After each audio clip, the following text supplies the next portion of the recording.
Here right now with Dave Costello from CL Properties down on the waterfront. Dave, thanks for stopping by. Thanks for having me.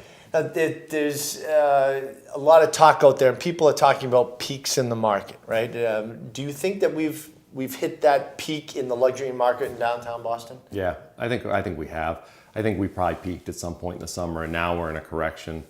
We saw volume drop off a little bit through the fall, and I think now we're starting to see a correction both in Boston and nationally in the luxury market. Which is not a bad thing, right? Things can't go up and continue to go up at crazy numbers forever. No, we've had a crazy strong seller's market for the past 5 years, and it's just not, you can't continue with the price appreciations and the momentum of that market. So I think we're shifting now away into a balanced market, and in a year or two we could be in a buyer's market. But I think the trend is we're shifting away from sellers. So with a statement like that, what does it actually mean for the buyers and the sellers?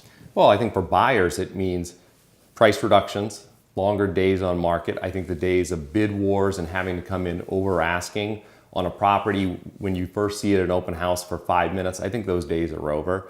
I think we're heading back into a healthier market, which increased inventory, and you've got some really good opportunities for buyers that weren't there in the past couple of years. Sure. And speaking of inventory, there's a lot of development down on the waterfront. That Seaport area, I was there last Saturday night.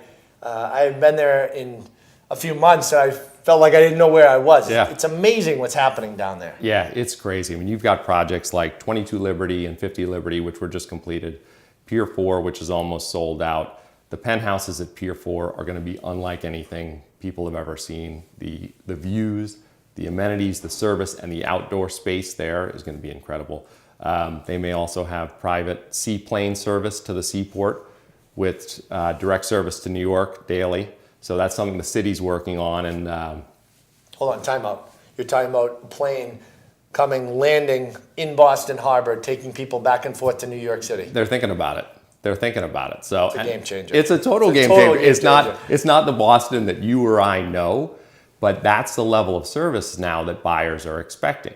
And I think if you look at the past 5 years, the way prices have appreciated from, 5 years ago, seeing $1,000 per square foot was a big number.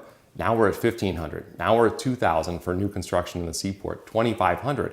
If buyers are paying that, if they're paying that higher price, then their expectations are higher too. So you've really got to have amenities and service at these new construction buildings. And it's amazing, dating back 10, 15 years ago, and these properties up on Beacon Hill, which were beautiful, and it was kind of like the hot spot. Yeah. But those brownstones that are converted, which is still obviously a market for that, and people love them.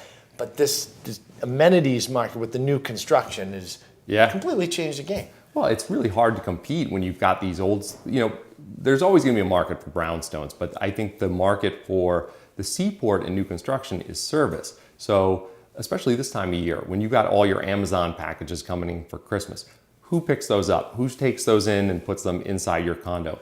If your Peapod delivery is early, does the staff put the perishables in the fridge for you? Dry cleaning, who walks your dog, letting the dog walk around, all those things are what you expect at a full service building that you can't get at the individual brownstones. Right. And then you throw into it the gyms and the restaurants and the meeting areas and the common areas in these buildings. Right. It's almost like a little city within a city. Yeah. Lounges, home theaters, golf simulators, marinas, everything. Blows your mind. It totally blows your mind. Where do you see the market going in 2019? I see the market leveling off. I think we're going to be shifting towards a more balanced market. I don't think we can continue with the price appreciation that we've seen over the past 5 years. I just don't think buyers will continue to pay that. So I think a lot of sellers and a lot of developers are receptive to that and are changing their plans and their pricing accordingly to not continue to build on prices that we've seen previously, but just to sell the inventory they have. Right, and that's a key point, is adjusting through markets like this, because you got to move your product. Right, exactly. You got to make sure that you're in the game, so to say. Yeah, and you've got these huge projects like Echelon is 440 units. That's a lot of product to move. So, it's really important that they listen to the market. You've got the St. Regis, which is going to be coming on the old Whiskey Priest site. That's 100 condos, and these are all going to be big price per square foot, 1,500, 1,750, 2,000 a square. So big numbers. Chasing down big concrete jungle in Yeah. NYC, right? Yeah. It's insane. Yeah. Thanks for stopping by, Dave. Yeah, no worries. And if you'd like to connect with Dave and the team over at CL Properties, check out their website, clproperties.com. Remember, we have more market updates and tips just like this right here on boston.com.